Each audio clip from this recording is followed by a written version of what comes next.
Tenzil, une étude du Juz Amma, le nouveau cursus annuel des instants Bayen, est ouvert aux inscriptions.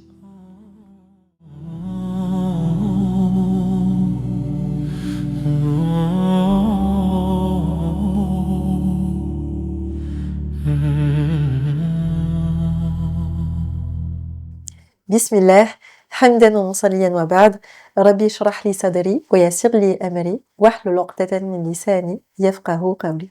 Salam alaikum et bienvenue sur ce nouvel épisode de notre série du Ramadan aux instants Bayen intitulée 10 clés pour aborder le Coran. Série qui accompagne votre e-book et j'espère qu'il vous est d'une grande utilité et que vous prenez le temps que de faire les exercices. L'épisode d'aujourd'hui est centré sur une clé essentielle qui est l'humilité. Salam alaikum. Alaykoum salam. Inès, tu peux nous parler de l'humilité dans le Coran? Alors, l'humilité, dans le Coran, bien, figure-toi, moi, à ma grande surprise personnellement, ce concept-là intervient beaucoup plus tôt qu'on ne le croit. Parce que souvent, quand on réfléchit à ça, déjà, qu'est-ce que c'est l'humilité? Et puis, on attend que ce soit à travers peut-être un long discours. Mais on va voir aujourd'hui, Inch'Allah, ensemble, à travers une très profonde réflexion de l'imam Al-Razi, rahimahullah, qui était un grand linguiste exégète du Coran, que l'humilité, Allah nous l'enseigne d'une façon extrêmement subtile dans le Coran. Avant tout, qu'est-ce que c'est l'humilité? Est-ce que tu saurais m'en donner peut-être une définition? À quoi est-ce que tu penses quand tu entends humilité? Je la définirais par son contraire. Oui. Donc, je dirais que c'est le contraire de l'orgueil. Très bien. Très belle approche. Donc, ça va être le contraire de l'orgueil, de l'arrogance, du kibr, donc on va dire, qui vient du mot kabir, c'est le fait de se grandir soi-même. Et l'humilité, c'est plutôt le fait de se remettre à sa propre place. Et on verra tout à l'heure, on va parler beaucoup de langue arabe et on va même parler un petit peu de latin aujourd'hui, Inch'Allah. Donc sans plus tarder, quelle est cette réflexion merveilleuse de l'imam Al-Razi, rahimahullah? Il faut commencer à regarder dans Surat Al-Fatiha. Lorsqu'on demande à Allah, Ihdina sirat al-mustaqim. Donc guide-nous, comme on l'avait dit dans un épisode précédent, tout au long du droit chemin ascensionnel, sans jamais nous quitter. Alors déjà, pourquoi est-ce que je traduis par le droit chemin ascensionnel? Est-ce que déjà en arabe, c'est quoi le droit chemin ici dans Surat Al-Fatiha? C'est Sirat al-Mustaqim. Très bien, Sirat al-Mustaqim. Alors ce qui est intéressant, c'est que le mot Sirat dans la langue arabe veut déjà dire un chemin qui est droit. Donc si on traduit seulement chemin droit, ce serait juste Ihdina Sirat, guide-nous sur le chemin droit. Mais Allah rajoute Mustaqim. Qu'est-ce que ça veut dire? Est-ce que ça te fait penser à un mot? Moi je pense que tu peux trouver. Ça me fait penser au qawwam. Très bien. Et si tu continues, par exemple, quand on parle de la salat, on dit accomplissez la prière. Comment est-ce qu'on va dire? Au iqama, par exemple. Très bien. Al-iqama, c'est le fait de se tenir debout pour s'apprêter à prier. Donc, mustaqim, en fait, ça va être un dérivé de cela. Donc, mustaqim, istiqama, c'est le fait de se tenir droit debout à la verticale. Donc, quand on dit ihdina sirat, guide-nous sur un chemin qui est droit, on se l'imagine comme ça devant nous. Mais quand on rajoute le mot mustaqim, on rajoute un chemin droit vertical. C'est pour ça que j'aime beaucoup la traduction de ascensionnel, c'est-à-dire qu'on monte et qu'on chemine, comme on l'avait vu à travers le mot ism de la basmala. On chemine, on essaye de s'élever, de se rapprocher d'Allah finalement. Et c'est aussi pour ça que cette image elle est très profonde dans le Coran, parce que d'emblée, Allah va venir associer cette guidée, cette hidayah, ihdina, c'est le fait de savoir et de mettre en application, de croire, de n'être guidé que par Allah et vers Allah, mais en même temps, de tout de suite fermer la porte à cette question de l'orgueil, de l'arrogance, comme tu me disais tout à l'heure. Parce qu'on va pouvoir développer, on s'imagine toujours qu'être arrogant, c'est quoi? C'est être opulent, c'est montrer de ses biens matériels. Mais il y a une autre forme d'arrogance qui est plus insidieuse, qui va être le développement, on va dire, un peu d'un ego spirituel, tu vois? Oui, parce que plus on en apprend et plus on peut penser qu'on a atteint un certain degré et peut-être même qu'on est mieux que quelqu'un d'autre qui sait moins que nous. Donc ici, le fait que le chemin soit ascensionnel, c'est-à-dire qu'on monte en altitude, si tu fais une chute, par exemple, de 2 marches, si tu tombes du bas de l'escalier, peut-être que tu te feras un peu mal, peut-être que tu te feras pas du tout mal, mais en tout cas, la chute ne sera pas fatale. Mais si tu tombes du 16e étage d'un immeuble, C'est là, c'est mortel. beaucoup plus dangereux. Donc c'est pour ça qu'en islam, on n'a pas ce concept-là de clergé, de personne qui a atteint une perfection et qui devient infaillible. C'est pour ça que, eh bien même quelqu'un comme Abu Bakr, radhiyallahu anhu, il disait quoi? Que j'aimerais être un oiseau pour ne pas être jugé sur mes actes. Ou bien, tant que je n'ai pas les 2 pieds au paradis, eh bien finalement, je me sentirai toujours potentiellement rattrapée par mes erreurs. Donc on voit ce degré-là d'humilité et ça va très bien avec la personnalité de notre Abu Bakr radhiyallahu anhu qui avait vraiment cette humilité, cette accessibilité, il était vraiment à l'écoute. Donc c'est pas pour rien que c'était le meilleur ami du prophète sallallahu alayhi wa sallam. Donc on voit ici que donc dès Surat al-Fatiha, Allah nous dit attention, plus vous montez, plus en réalité vous devez être humble et vigilant parce que la chute peut être terrible si tu montes du haut, tu t'enfonces dans la terre. C'est une image qu'on a dans le Coran. Et ici, du coup, cette quête de guider, cette quête du droit chemin qui nous fait nous rapprocher d'Allah, eh bien, elle doit s'accompagner d'outils. Comme on l'avait vu avec le bas, eh bien, Allah nous donne les moyens de la réussite dans ce chemin. Et l'imam al-Razi, c'est là que est vraiment toute son intelligence et ses fines observations, rahimahullah. Il dit, dans l'ordre de lecture du Coran, on a d'abord Surat al-Fatiha, on demande la guider, et tout de suite après, dans l'ordre de lecture, qu'est-ce qu'on a? Surat al-Baqarah, Surat al-Baqarah, très bien. Elle commence par quoi? Alif, Lam, Mim. Alif, Lam, Mim. 3 lettres Oh. qu'on va appeler dans le Coran des lettres disjointes. D'accord. Pourquoi? Parce qu'elles ne forment pas un mot. On va les lire de façon séparée. C'est ce que veut dire disjointe. Donc Alif, Lam et Mim. D'accord? Donc ces lettres-là sont présentes dans 29 sourates du Coran. Pas toujours les mêmes, mais c'est ce qu'on va appeler les huruf al-muqatta'at, c'est-à-dire les lettres disjointes. Il faut comprendre que ça fait partie du miracle linguistique du Coran. Pourquoi? Déjà, les Arabes, avant la révélation du Coran, bah, tu sais, ils étaient, leur grande prouesse, c'était quoi? La poésie. Ah, c'était la poésie, ils étaient éloquents. Oui. Ils s'appelaient même les Arabes. Arabes, tu sais, ça vient du fleuve. Ce sont les gens dont la langue est limpide, comme l'eau d'une rivière. Elle coule, elle est belle, elle est fluide sur la langue. D'accord? Donc, ils prenaient beaucoup de fierté de leur langue et de leur force oratoire, de leur poésie, etc. Et là, le Coran vient les mettre justement face à eux-mêmes dans cette arrogance-là, un petit peu civilisationnelle. Et le Coran vient leur tendre ce miroir-là, Alif Lam Mim. 3 lettres. Qu'est-ce que c'est? Eh bien, les savants disent, cela fait partie des secrets du Coran, dont seul Allah a l'explication. Donc, il y a des gens qui vont émettre des hypothèses, mais en réalité, tu sais, le meilleur tafsir, la meilleure exégèse, de ces lettres-là, c'est Allahu A'lam. Dieu est le plus savant. Donc, 3 lettres qu'ils n'avaient pas l'habitude d'utiliser comme ça. Pourquoi? Ils étaient de très forts orateurs, mais est-ce qu'ils savaient lire? Pour la plupart. Non, la plupart, justement, ce qu'ils savaient faire, c'était l'oral. C'est très bien, c'était vraiment une culture orale à Mecca.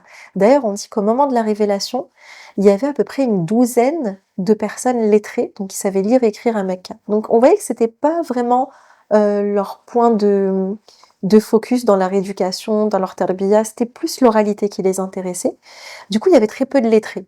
Et donc si tu n'as pas l'écriture, tu n'as pas vraiment l'utilité de connaître les lettres comme ça, de façon séparée, comme un alphabet en fait. Donc eux n'utilisaient pas les lettres comme ça. S'ils voyaient Alif Lam Mim, leur premier réflexe aurait été de dire LM. Mais là non, c'est la lettre Alif, la lettre Lam, la lettre Mim, et vous ne saurez jamais ce que ça veut dire. Par contre, on peut en tirer des sagesses. Première sagesse, c'est ça, l'humilité, parce que finalement, avec tous les messages que contient le Coran, avec tout le progrès de l'humanité, toute l'intelligence qu'Allah nous a conférée, eh bien 3 lettres nous mettent face aux limites de notre raison. On ne pourra jamais les comprendre. Et c'est là que l'imam al-Razi dit, si tu demandes la guider sincèrement dans Surat al-Fatiha, eh bien sache que dès la première ayah, Surat al-Baqarah te répond, si tu veux être guidé, commence par avoir conscience que tu ne sais pas, sois humble. Sois humble face au Coran. Ne viens pas au Coran avec des idées arrêtées, avec des certitudes. Viens avec l'œil de l'humilité, avec une curiosité, avec l'envie d'apprendre, l'envie de progresser, l'envie de recevoir tout simplement. Donc là, les Arabes, déjà à l'époque du prophète sallallahu alayhi wa sallam, ils sont face à ce texte-là, Et puis ça les subjugue parce imagine ils sont sur la place publique, tout le monde discute, et là la révélation arrive et le prophète sallallahu alayhi wa sallam récite, et là c'est du jamais entendu. Donc l'une des fonctions aussi de ces lettres-là, c'est quoi? C'est de captiver l'attention. Quand on entend directement Alif Lam Mim, en plus réciter, tu sais, on doit les allonger dans la récitation, et bien tout de suite, ça te pousse au silence. Et le silence aussi, c'est un symbole d'humilité. Parle beaucoup celui qui croit savoir finalement, Oui. et écoute beaucoup celui qui sait qu'il doit apprendre. Donc Alif Lam Mim, eh bien, ça induit aussi un silence, et ça te met dans une posture, pas seulement d'écoute, mais d'écoute attentive. Et ce qui est intéressant, et j'invite vraiment tout à chacun à vérifier et à aller voir dans le Coran, à relever ces 29 sourates. Et vous verrez que systématiquement, que ce soit à la fin de la sourate ou juste après, Allah va faire une référence au Coran lui-même. Par exemple, dans Surat al-Baqarah, Alif Lam Mim, ذلك الكتاب. très bien, ذلك الكتاب لا ريب فيه. Voici le kitab, la révélation grandiose au sujet de laquelle il n'y a aucun doute. Et en fait, on voit à chaque fois qu'Allah nous dit ces lettres-là, eh bien, il fait la mention explicite ou implicite au Coran, à la beauté du Coran. Donc avec quelques petites lettres, parfois c'est une, Noun, parfois c'est 4, parfois c'est 3. Eh bien, on va voir la beauté stylistique, linguistique, rhétorique du Coran. Et Ça renforce le miracle. ça renforce le miracle. Ça fait partie du miracle. Et surtout, c'est aussi, ça va renforcer pas seulement le miracle littéraire, mais l'impact psychologique du Coran sur son auditoire. Parce que quand on entend ça, on a dit humilité, silence, attention captivée. Donc ça a un impact direct sur la personne qui entend. Et ça, je trouve ça très beau, cette réflexion de l'imam al-Razi, de dire, eh ben finalement, dès le début, dans l'ordre de lecture, si tu veux prétendre à la guider, tu dois partir d'une posture d'humilité. Tu ne peux pas aller au Coran avec toute ton arrogance, avec tout ce que tu crois savoir, peu importe ton niveau d'instruction, d'éducation, dans quelque domaine que ce soit, eh bien tu y viens avec un œil curieux, avec un œil qui a soif d'apprendre, qui est prêt à recevoir de la part d'Allah. Donc, quels vont être ces outils pour cultiver donc cette humilité? Donc ça va être intellectuel, les limites de notre raison. Il y a des choses dans le Coran comme les lettres disjointes, mais pas que, qu'on ne comprend pas ou qu'on comprend seulement en surface, parce qu'Allah, dans sa rahma, nous révèle une révélation. Mais évidemment, qui pourrait percer tous les mystères du Coran? Personne. On peut y puiser. Tu vois, comme dans Surat al-Kahf. C'est plus vaste qu'un océan. Donc on peut y puiser quelques gouttes pour cheminer dans la vie, pour se sentir bien, pour comprendre un petit peu mieux les épreuves de la vie, les choses. Mais l'esprit humain étant limité, ben, il y aura des choses que même nos plus grands savants, eh bien, ne serait-ce que ces lettres disjointes, eh bien, écrivent Allahu A'lam. J'ai une question. Tu as Oui. parlé d'idées reçues et d'idées arrêtées avec lesquelles on pourrait venir au Coran. J'arrive à voir avec lesquelles les Quraysh y arrivaient, par exemple. Oui. Mais nous, aujourd'hui, quelles idées est-ce qu'on pourrait avoir? Eh bien, par exemple, une des choses qu'on entend beaucoup, notamment de la part des orientalistes, donc des personnes qui ne sont pas musulmanes, mais qui se disent vouloir étudier ces textes-là, mais pas d'un prisme d'humilité. Parfois, c'est dans une intention d'essayer de le relativiser, de dire bah, finalement ce n'est pas un miracle, etc. Eh bien, quelque chose qu'on va retrouver souvent dans la bouche de ces personnes-là, ça va être quoi? Ah, mais le Coran, c'est un livre violent. D'accord? Et finalement, toute personne qui y puise justement avec cette volonté de trouver la vérité, cette humilité-là, se rend compte que c'est un livre qui est empreint de sagesse, d'amour, de rahma, de bienveillance, de profondeur, d'accord? Et que même tout ce qui fait référence à l'enfer, aux règles, aux châtiments, etc., a une fonction, l'avertissement et l'établissement de la justice sur terre déjà. Donc ici, ça peut être une idée reçue que l'on a, donc qui est très extrême parce qu'elle se situe à l'extérieur ici de notre communauté de foi, mais en tant que musulman, ça peut être aussi, eh bien, cette ayah veut dire ça, et rien d'autre. Mais tu peux dire, voilà, moi ce que j'ai lu, ce qu'on m'a appris, c'est qu'un des sens, eh bien, c'est ça, mais peut-être qu'il y a encore une sagesse cachée, eh bien, que je découvrirai quand je serai peut-être plus mature, plus âgée, peut-être qu'Allah l'a gardé caché pour lui. Donc c'est tout simplement le fait de venir au Coran et d'accepter qu'on ne sait pas tout. Donc ça, c'était pour les outils un petit peu intellectuels, donc cette conscience des limites de notre raison pour se recharger en humilité. Mais Allah va aussi nous donner d'autres outils, qui vont être vraiment pragmatiques, qui vont être de l'ordre de la pratique et notamment qu'on va retrouver dans nos adorations pour maintenir, cette posture d'être humble, face aux autres, face à Allah et cetera. Est-ce que tu penses à quelque chose dans nos adorations qui peut cultiver cette humilité-là, justement? Peut-être à la zaquette, Oui, très bien. Pourquoi est-ce que tu as pensé à la zakat pour ça? parce que le don empêche d'être arrogant. Oui, c'est vrai, parce que quand tu donnes par cette générosité-là, en fait, qu'est-ce que tu es en train de montrer? J'ai aussi conscience des besoins des autres. Je ne suis pas centrée que sur ma personne, et puis tu te détaches d'une partie de tes biens qui peuvent devenir une source d'arrogance. Donc tu te rappelles que c'est Allah qui donne et que tu purifies une partie de ces biens-là en le redistribuant, et ça te permet surtout de te décentrer. Donc j'ai conscience que la société a besoin d'un effort collectif, qu'autrui a besoin aussi de certaines choses pour subvenir à ses besoins, et cetera. Donc je ne pense pas qu'à moi. Ça, effectivement, ça cultive une posture d'humilité. Est-ce que tu as un autre exemple d'adoration qui peut nous aider à ça? Je pense que la prière peut aider aussi. Oui, bien sûr. Et quoi notamment dans la prière? La prosternation. La prosternation. La prosternation, bien sûr, poser son front au sol. C'est un acte qui est extrêmement solennel, qu'on ne ferait pas, de toute façon qu'on n'a pas le droit de faire, mais qu'on ne ferait pas devant, quelqu'un ou une entité ou un animal ou c'est quelque chose de qui vraiment qui autant abaisse physiquement l'être humain, mais comme le prophète sallallahu alayhi wa sallam nous l'enseigne, c'est le moment où le croyant est au plus proche d'Allah, la prosternation.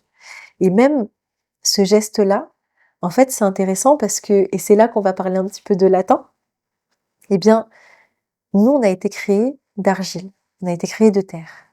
On pose notre front au sol, sur la terre. Et en latin, on va dire humus pour la terre. Donc c'est pas les pois chiches, c'est la terre. Et humus, en fait, c'est l'origine, c'est l'étymologie du mot humilité et être humble en français.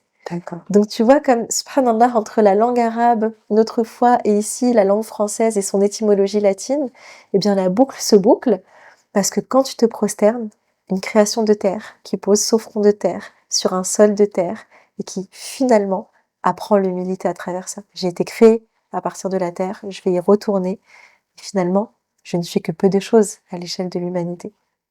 Et ça s'équilibre parce que Allah nous enjoint à être humbles, mais ne nous considère pas comme étant insignifiants. Et ça, je pense que c'est quelque chose euh, dont chaque individu a besoin de trouver son juste milieu sur ça. Pas d'excès d'arrogance, mais pas non plus une détestation de soi, une autoflagellation. Tu restes la créature d'Allah, tu n'es pas insignifiant. Allah veut te voir prospérer, cheminer vers lui, réussir, te sentir équilibré, aligné, mais tu ne dois pas t'enorgueillir et te sentir au-dessus de qui que ce soit. C'est aussi pour ça qu'on a une formule d'évocation très forte, qu'on dit très souvent, qui nous rappelle un petit peu, enfin beaucoup d'ailleurs à cette notion-là. Est-ce que tu penses à quelque chose en particulier? Non.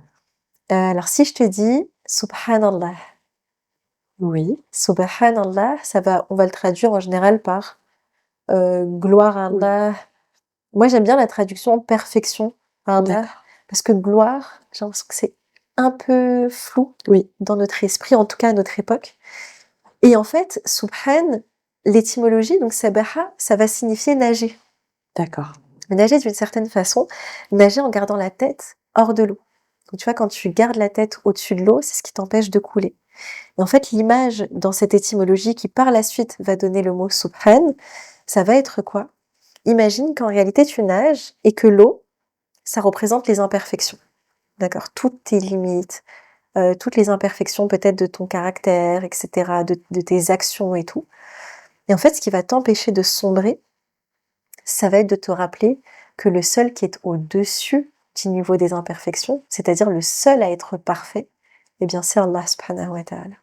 Donc te rappeler que lui est parfait, ça t'empêche de toi sombrer, eh bien notamment dans les imperfections dont l'arrogance fait partie. Et un exemple de ça, c'est une fameuse ayah dans Surat Yusuf, très très belle sourate que beaucoup de personnes ici connaissent, notre cher Yusuf alayhi salam qui nous inspire beaucoup. Eh bien, il y a une ayah dans laquelle Allah nous enseigne de dire, eh bien finalement, قُلْ أَدْعُو إِلَى اللَّهِ عَلَى بَصِيرَةٍ. J'appelle à Allah sur basira, c'est-à-dire sur des preuves claires, sur une clairvoyance, sur une conscience évidente. Ana wa man ittaba'ani, moi et ceux qui m'ont suivi, wa subhanallah, et gloire et pureté, et Allah est au-dessus du niveau des imperfections. C'est-à-dire qu'on va se rappeler, même quand on appelle à Allah, même quand on suit un bon chemin, même quand on poursuit cette guidée-là, et bien finalement, le seul qui soit parfait, c'est Allah.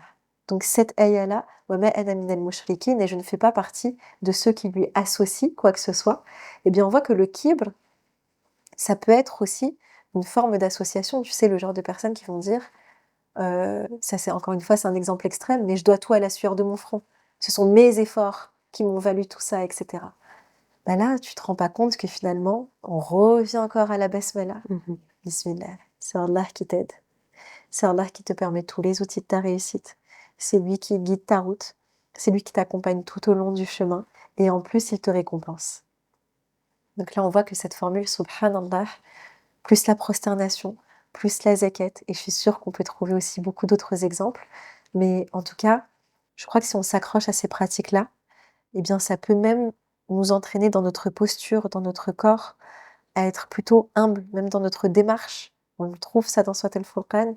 Eh bien, avoir la posture intellectuelle d'humilité, la posture dans l'attitude d'humilité, et dans notre langage, comment est-ce qu'on interagit avec les gens? Est-ce qu'on essaye de rabaisser les gens? Est-ce que plutôt on sait rester à notre place? Et dans l'apprentissage du Coran, eh bien, ça passe par un grand respect vis-à-vis de cette révélation. On peut pas, tu vois, il y a des phrases, par exemple, qui, moi, me heurtent parfois. C'est j'ai terminé le Coran. Mais ça se finit jamais.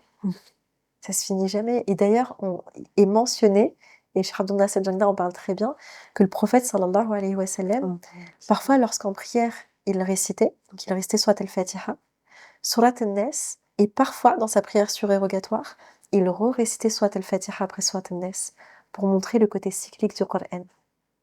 Tu ne peux pas terminer le Coran. Tu peux finir une lecture du Coran, tu peux peut-être arriver au bout d'un apprentissage par cœur, mais le Coran, c'est le chemin de toute une vie.